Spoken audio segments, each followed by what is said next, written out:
할렐루야. 오늘 참 좋은 날입니다. 하나님은 항상 우리를 통하여 크게 영광 받기를 원하십니다. 우리 예배를 통하여 하나님께는 영광이요, 우리 모두는 하나님이 예비하신 그 은혜와 은총을 이 시간 우리 모두 충만히 받아서 우리의 일상 속에서 천국을 침노하고 또 하나님 나라를 누리고 전파하며 하나님께 영광 돌리는 우리의 삶의 일상, 여정, 또 영원한 생명이 잇대어 살아가는 우리의 삶의 모습이 되기를 주님으로 축원합니다. 요한계시록에 보면은 7교회가 나옵니다. 7교회는 성경 속에서 존재했던 교회요, 또 역사 속에서 존재했던 교회입니다. 그런데 이 7교회는 지금은 온데간데없고 흔적없이 사라진 것이 오늘의 현실입니다. 주님이 교회를 세웠을 때는 나름대로 뜻이 있습니다. 그 교회가 잘 보존되기를 원하는 거죠. 그러면서 이 교회가 사라진 걸 보면서 안타까운 마음을 금치 못합니다. 주님은 모든 교회가 세워졌을 때 핏값으로 세워졌기 때문에 그 주님의 핏값으로 세워진 그 교회가 보존되기를 원하고, 또 주님이 재림하여 오시는 그날까지 온전한 교회로 세움받기를 하나님은 원하고 있습니다.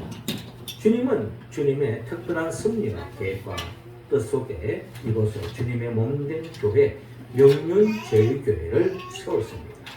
주님은 우리 교회가 주님이 재림하여 오시는 그날까지 보존되기를 원합니다. 이 보존은 단순히 이 교회 건물이 주님 오시는 그날까지 이 교회 건물이 무너지지 않고 이 교회 건물이 든든하게 존재하는 것을 의미하는 것이 아닙니다. 주님이 원하는 것은 결국 이 교회, 즉 예수를 그리스도라고 고백하는 우리 교회 공동체가 주님이 오시는 그날까지 하나님의 뜻을 이루면서 주님 보시기에 부끄럽지 않는 교회로서, 또 주님의 뜻을 이루어서 진정 주님 앞에 칭찬받는 교회로 세워져서 주님이 오시는 그날에 칭찬받는 그런 교회로 보존되기를 하나님은 원하고 있습니다. 이것은 결국 하나님 아버지의 바람이요, 우리 모두의 기도 제목이요, 우리의 바람이 되어야 될 줄로 믿습니다. 오늘 이 본문을 통하여서 주님은 우리 교회 공동체가 주님 오시는 그날까지 건강한 교회로서, 행복한 교회로서, 주님이 기뻐하는 교회로서 우리 교회가 보존되기 위해서는 우리는 어떠한 길을 걸어가야 할 것인가 하는 것을 오늘 본문을 통하여 우리가 함께 대하여 보기를 원합니다. 먼저 주님은 오늘 본문 31절을 통하여 희생하라고 말씀하고 있습니다. 31절 우리 같이 읽겠습니다. 시작. 이는 제자들을 가르치시며 또 인자가 사람들의 손에 넘겨져 죽임을 당하고 죽은 지 3일 만에 살아나리라 하는 것을 말씀하셨기 때문이다. 아멘. 자, 오늘 본문 30절은 이렇게 시작하고 있습니다. 그곳을 떠나라고 기록되어 있습니다. 그곳을 떠나. 지금 예수님은 마가복음 9장에 들어와서 계속 이동하고 계시는 예수님을 우리는 바라고 있습니다.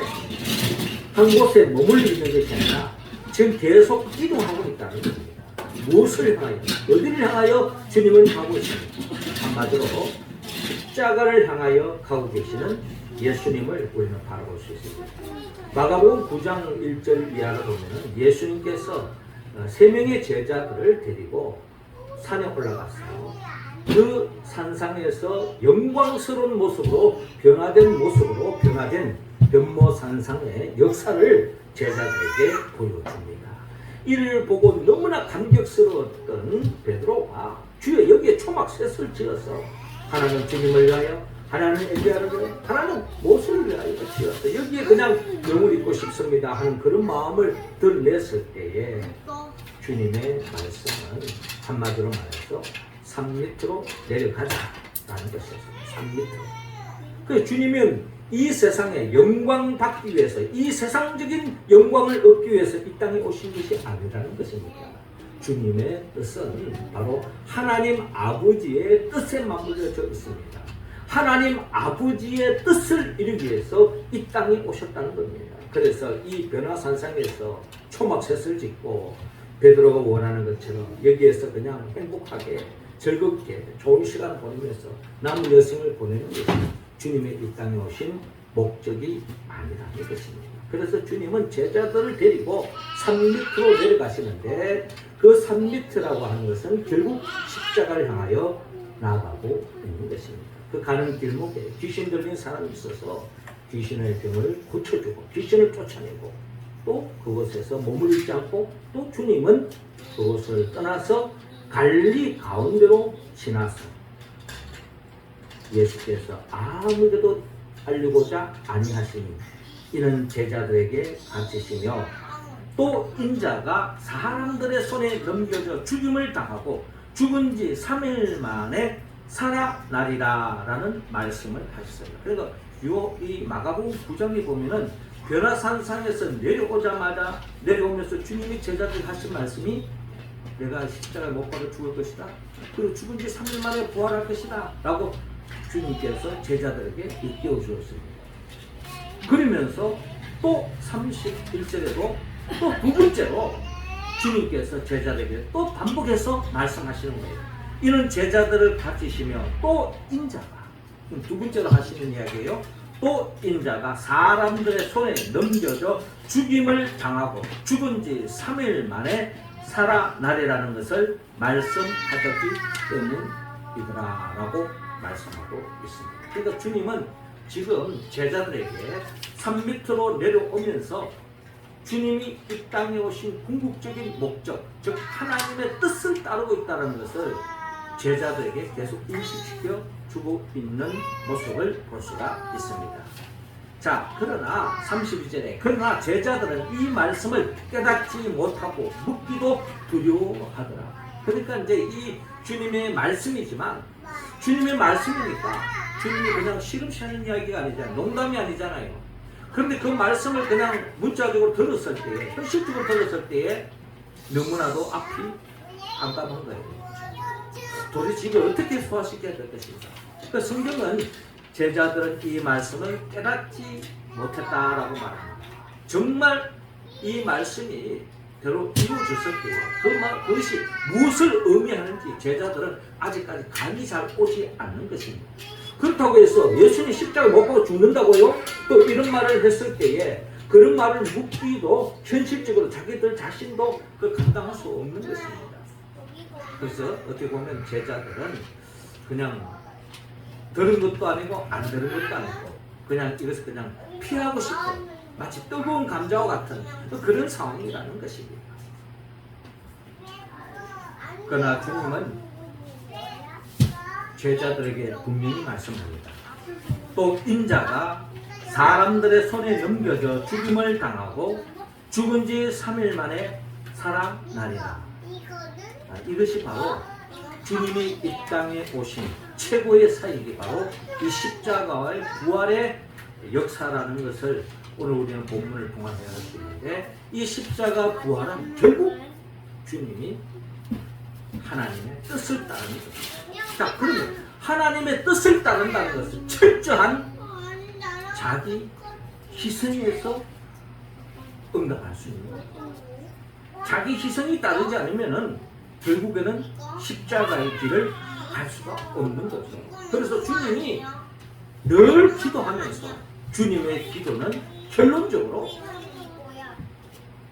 나의 원대로 마옵시고 아버지의 원대로 마옵소서. 이게 바로 주님의 기도 내용이었습니다. 주님도 자신의 생각이 있었어요.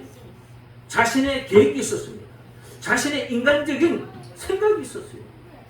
그게 바로 주여 이 잔을 내게서 지나가게 하옵소서. 예수님도 우리와 같은 인성을 가지기 때문에 사람들은 가능하면 인간적인 나름대로의 생각이 원초적으로 다 있다는 겁니다. 이거 우리가 부인할 수가 없어요. 그런데 주님은 그런 나름대로의 사람의 생각, 인간의 생각, 자신의 생각이 있었지만 그러나 나의 원대로 마시고 아버지의 뜻대로 하옵소서. 이게 바로 예수님의 기도 내용이었고 예수님의 이 땅에 오신 초지일관 하나님의 뜻을 따르고 그 뜻을 따르는 데는 철저한 자기 희생이 이루어져야 한다는 것입니다. 그렇습니다. 자기 희생. 그것은 요한복음 12장 24절의 표현에 하면 내가 진실로 진실로 너희에게 이르노니 한 알의 밀이 땅에 떨어져 죽지 아니하면 한 알 그대로 있고 죽으면 많은 열매를 맺느니라 라고 말씀하고 있습니다. 이제 완연한 가을이 되어서 오곡 백과가 무르익었습니다. 이미 우리가 추석을 보냈지만 우리가 추석을 보내는 목적은 결국은 첫 수확을 했어. 그에 대한 풍요로움을 누리는 게 어떻게 보면 추석의 기쁨 아니겠습니까? 그렇게 본다면 이 풍성한 이 열매는 실상 봄날에 주어지는 하나의 미랄이 있었기 때문에 풍성함을 누릴 수 있는 것입니다.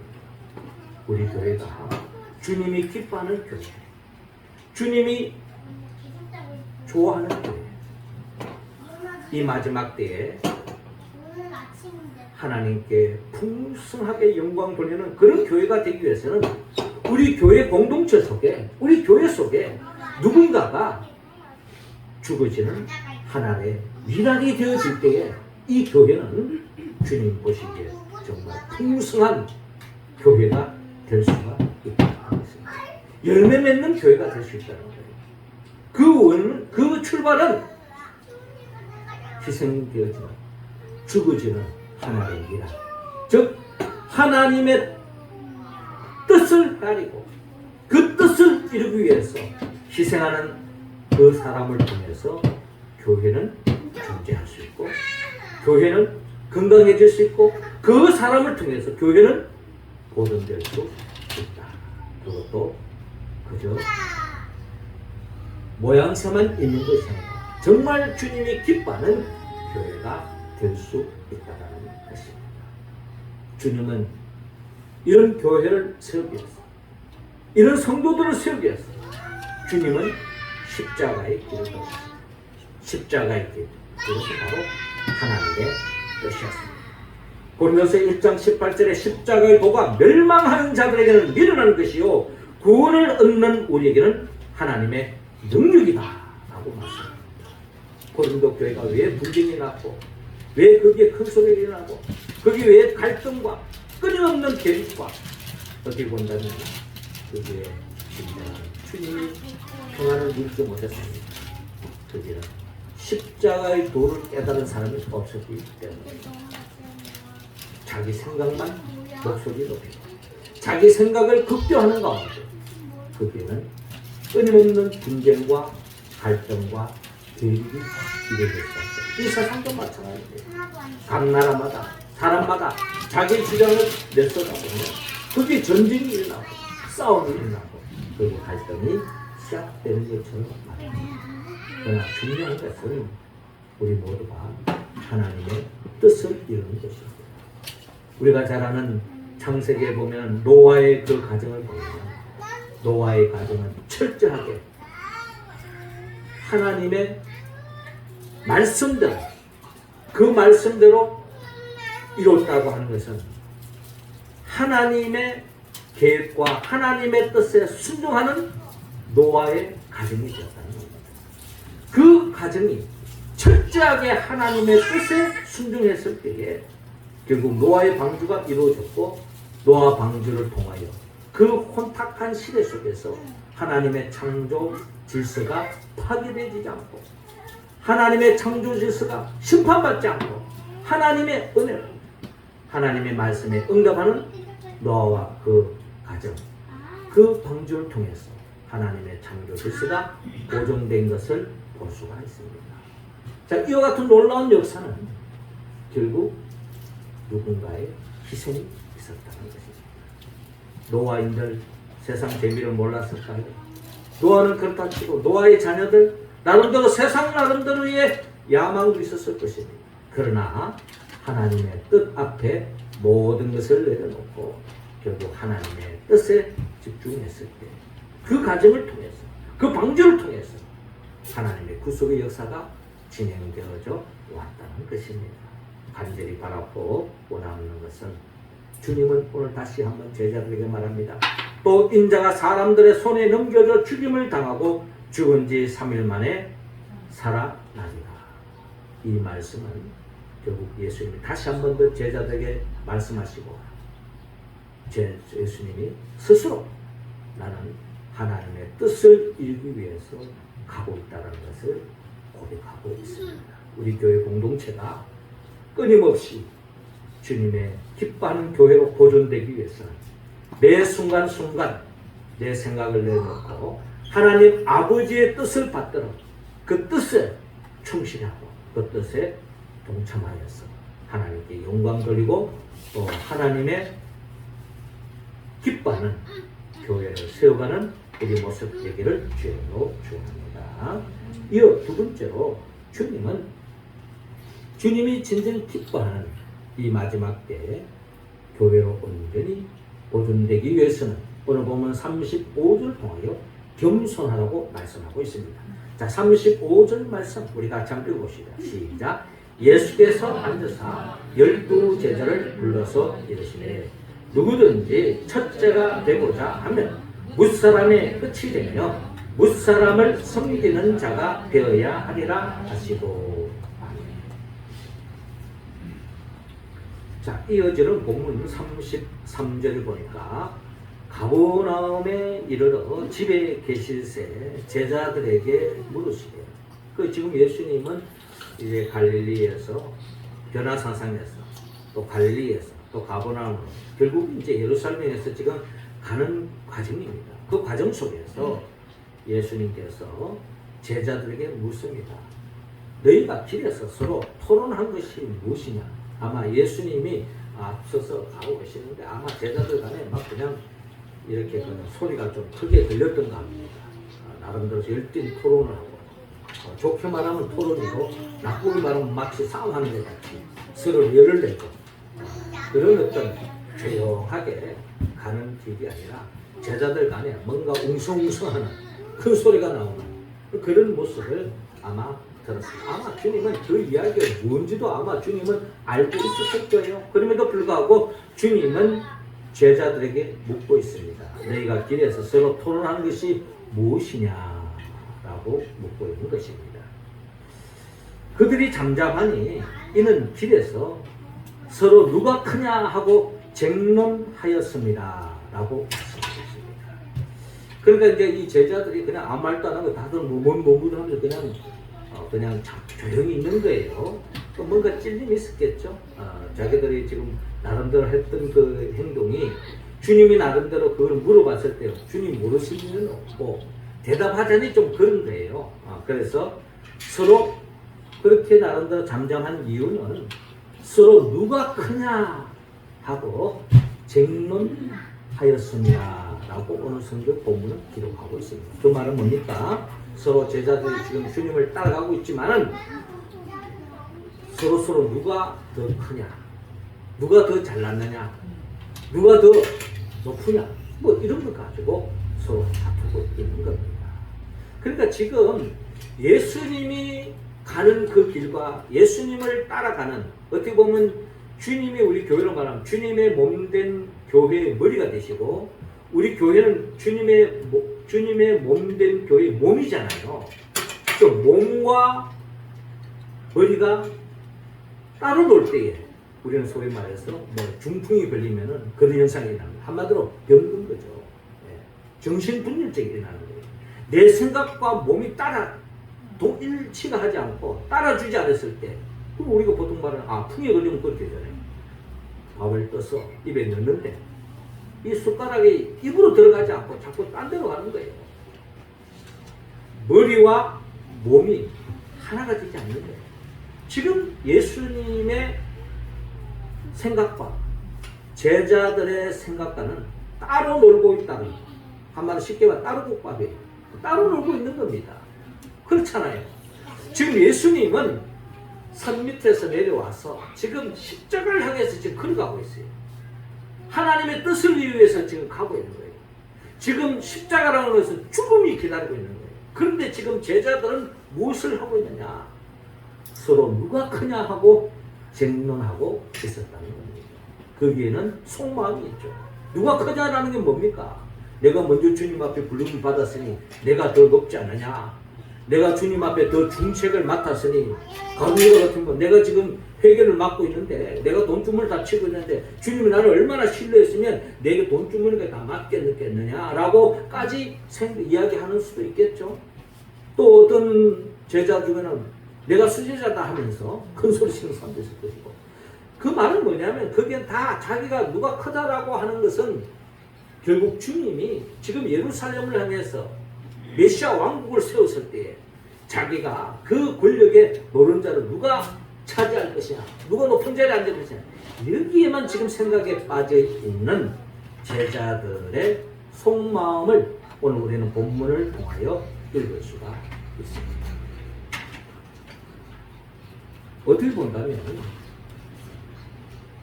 주님의 생각과 이 제자들, 주님의 몸된 교회로서의 제자들은 너무나 동떨어진 생각, 동떨어진 마음, 동떨어져 있는 길을 가고 있다라고 해도 겉으로 보기에는 같은 길을 가고 있어요. 그런데 완전히 딴판입니다.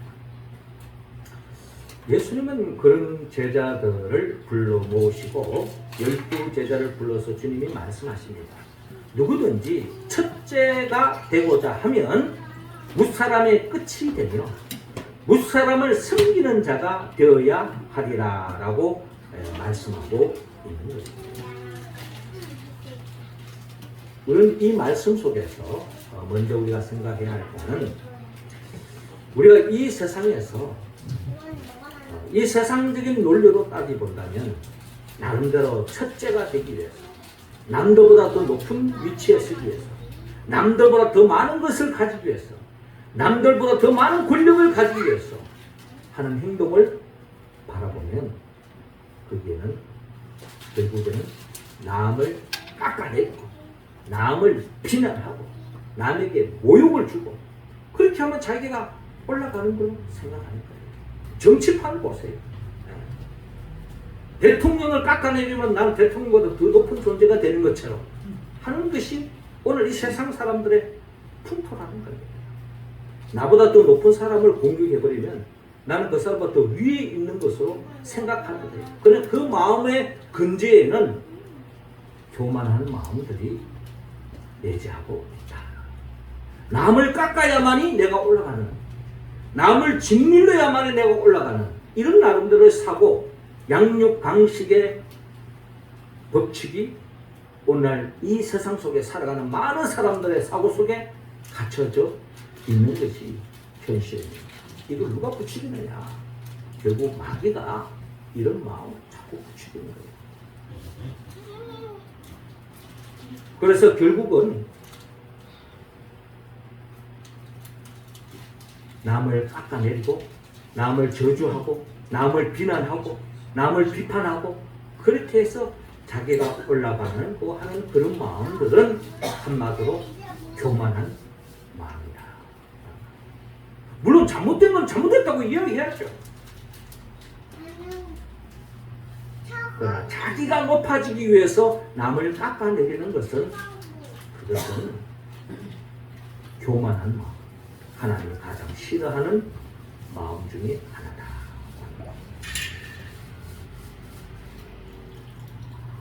성 어거스틴은 그리스도인의 덕은 첫째도 겸손이요, 둘째도 겸손이요, 셋째도 겸손이다 라고 이야기합니다. 남을 깎아내려야만이 자기가 올라가는 것. 뭐 세상에서는 그게 통용됩니다. 나름대로 이 양육 방식과 같은 이 세상 속에서 내가 만든 제품을 더 홍보하기 위해서는 더 자랑을 하고 다른 제품과 비교해서 더 좋다라고 이야기할 수 있어요. 그래야 자기 물건이 팔리니까. 자기 이론이 더 많은 사람들에게 설득력이 있으니까. 그렇게 할 수도 있어요. 그러나 그것이 교회 밖에서는 그럴지 몰라도 교회 안에서는 주님이 기뻐하지 않는다는 것이죠.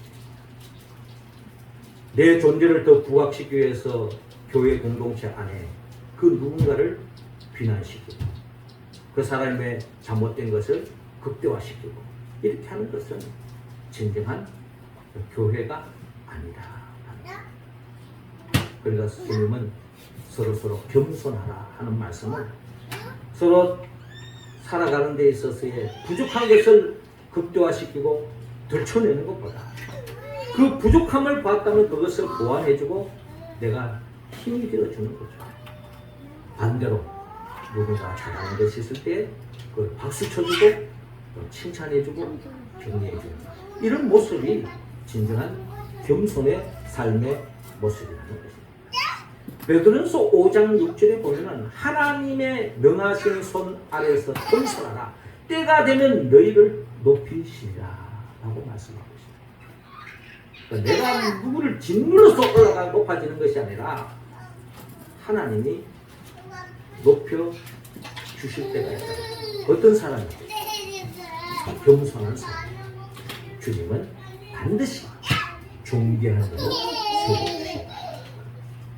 그런 주님은 바로 제자들의 발을 씻겨주십니다.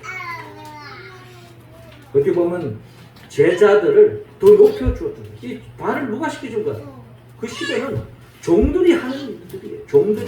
종들이 주인의 발을 씻어주는 것이 그 당시에 어떻게 보면 정서예요. 그런데 예수님이 스스로 제자들의 냄새나는 발을 씻어주셨다는 것은 겸손의 표상이라는 것입니다. 그래서 빌립보서 2장 5절에 11절에 보면 너희 안에 이 마음을 품으라. 곧 그리스도 예수의 마음이니 그는 근본 하나님의 본체시나 하나님과 동등됨을 취할 것을 여기지 아니하시고 오히려 자기를 비워 종의 형체를 가지사 사람들과 같이 되셨고 사람의 모양으로 나타나서 자기를 낮추시고 죽기까지 복종하시니 곧 십자가에 죽으십니다.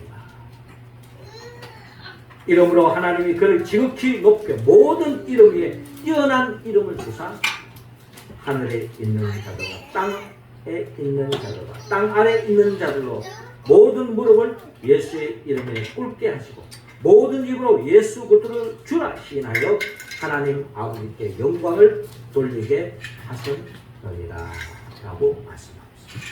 그렇습니다. 주님 앞에서 겸손한 사람. 빌립보서 2장 1절 이하를 보면 나보다 남을 더 낮게 여기는 게 아니라 낮게 더 높게 볼 때에 다른 사람의 좋은 점을 칭찬해주고 박수 쳐주고 축복해주고 축하해줄 때 하나님 그런 사람을 높이 세우신다는 겁니다. 우리 교회 공동체가 나아가야 할 모습이라는 것이죠. 주님은 다시 오늘 본문을 통하여 말씀하고 있습니다. 누구든지 첫째가 되고자 하면 무사람의 끝이 되며 무사람을 섬기는 자가 되어야 하리라 라고 말씀하고 있습니다. 한마디로 말해서 주님은 우리 인간의 그 원초적인 욕망 중에 좋은 욕망이 있습니다. 첫째가 되고자 하는 것 절대로 나쁜 것만이 아닙니다. 어떤 면에 첫째가 되어야 되느냐? 무엇을 위해서 우리가 돈을 많이 벌여야 되느냐? 무엇을 위해서 내가 실력을 가져야 되느냐? 무엇을 위해서 내가 이 세상에 그 무엇을 가져야 되느냐? 그게는 이어지는 본문의 내용 속에 주님의 속마음을 드러내고 있습니다. 주님은 우리 모두가 다 첫째가 되기를 어떤 면에서 섬김에 있어서 첫째가 되기를 원합니다. 내가 이 세상에 돈을 많이 벌여야 될 이유, 더 많은 사람들을 도와주기 위해서 돈을 버린다면 그것은 주님이 기뻐하시는 일이에요. 그런 남에게 뻑이고 폼 잡기 위해서 돈을 많이 버린다, 남에게 자랑하기 위해서, 그런 것은 주님이 원하는 마음이 아니라는 것입니다. 그래서 주님은 우리 모두가 섬김의 길을 걸어가라고 말씀하고 있는데 이어지는 세 번째 내용이 바로 그 말씀의 핵심입니다. 37절 우리 다 같이 읽겠습니다. 시작. 누구든지 내 이름으로 이 어린 아이 하나를 영접하면 곧 나를 영접하며 누구든지 나를 영접하면 나를 영접함이 아니요 나를 보내신 이를 영접함이니라.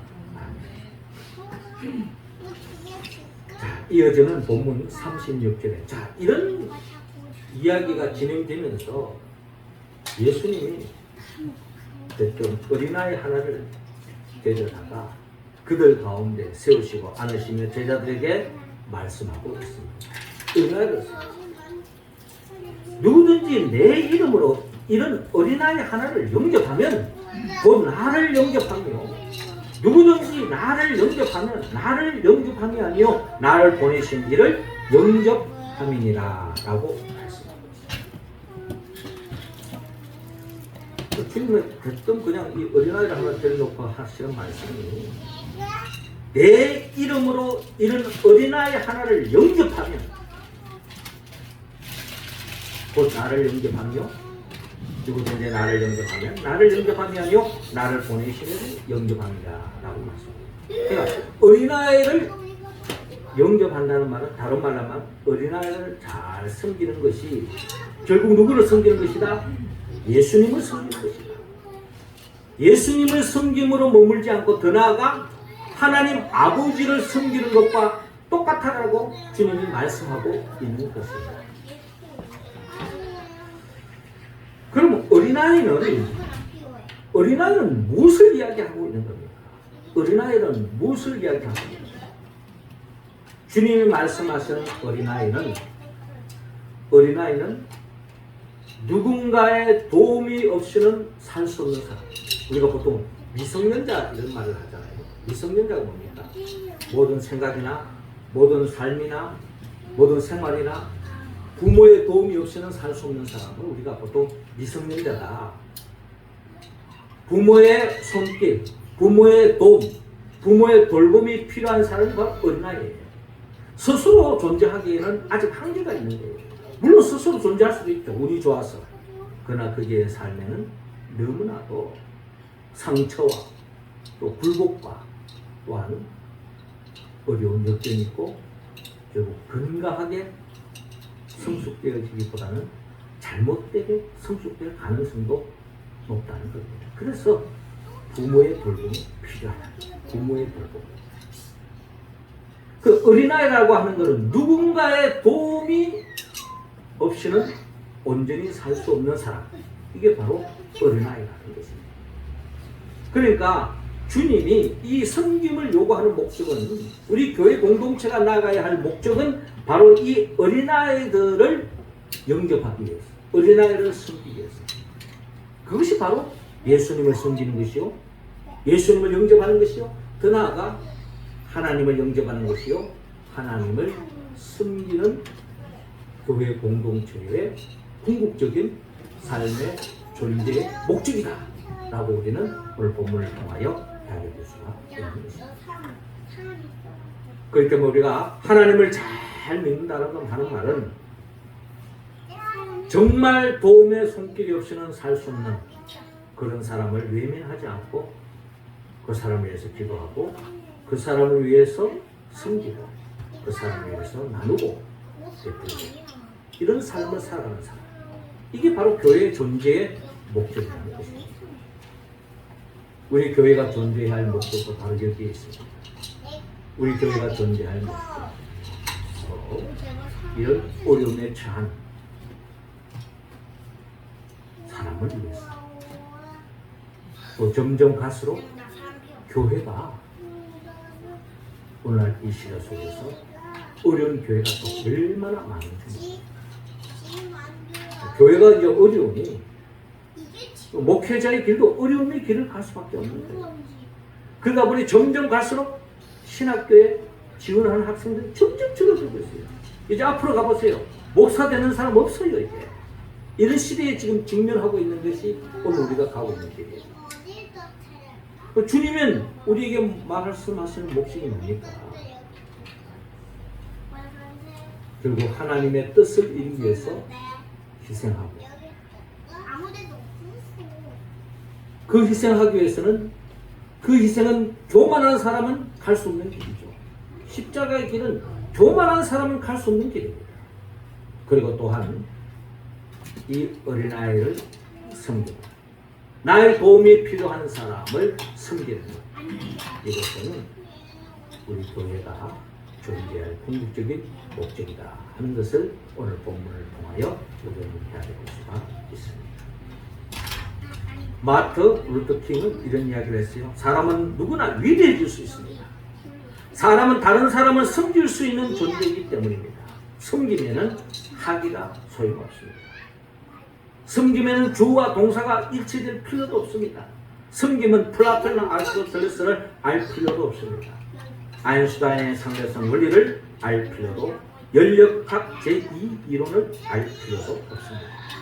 섬김에 필요한 것은 단지 하나님의 은총에 감사하는 마음과 사랑이 넘치는 순수한 영혼뿐입니다. 마트 루터 킹의 이야기입니다.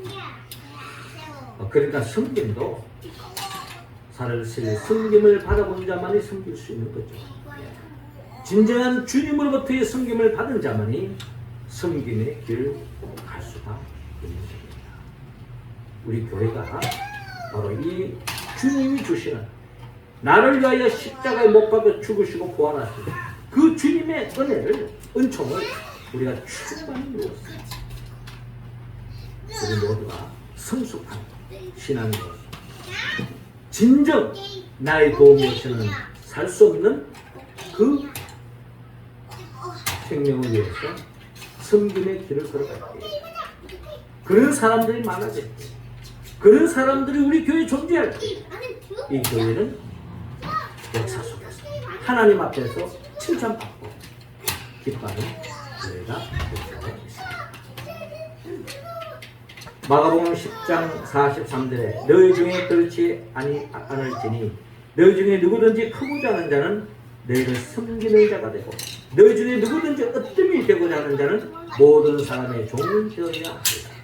인자가 온 것은 섬김을 받으려 함이 아니라 도리어 섬기려 하고 자기 목숨을 많은 사람의 대속물로 주려 함이니라.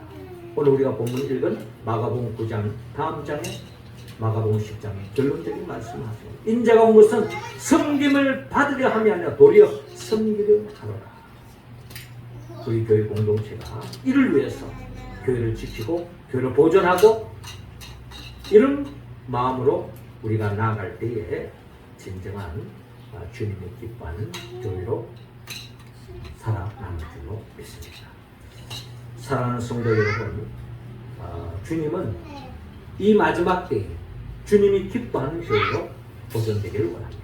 그래서 우리 성도들 한 사람 한 사람이 하나님의 뜻을 받도록 희생하고 겸손하고 섬김의 길을 걸어가서 더없이 주님이 기뻐하는 교회를 세우기를 우리 모두는 바라는데, 이 모든 것이 성령의 도움이 없이는 할 수 없습니다. 성령의 도움 없이 누가 희생한다고 합니까? 성령의 도움 없이 누가 겸손할 수가 있습니까? 성령의 도움 없이 누가 섬김을 받으려고 하지 섬기려고 하겠습니까? 우리 모두가 성령의 도움을 받아야 합니다. 이를 위해서 주님은 십자가에 못 박혀 죽으시고 부활하셨습니다. 그 예수 그리스도의 영보에서 성령의 도우심으로 우리 교회 공동체가 주님 오시는 그날까지 하나님의 뜻을 붙잡고 희생하고 겸손하고 섬김을 통해서 역사 속에서 주님 오시는 그날까지 칭찬받는 교회로 살아남는 보존되어지는 우리 교회가, 우리 성도들 다 되기를 주의 이름으로 축원합니다. 기도드리겠습니다. 하나님 아버지, 이 시간 우리 한 사람 한 사람에게 성령의 기름을 부어주시고 성령 충만하고 하나님의 뜻을 받도록 희생하고 겸손하고 섬김의 길을 걸어가는 우리 교회 공동체가 되어 마지막 때에 주님의 은혜로 주님이 기뻐하는 교회로 온전히 세움받고 보존되는 우리 명문 교회가 될 수 있도록 역사하여 주옵소서. 예수님의 이름으로 교정하옵나이다. 아멘. 찬송가 435장 우리 한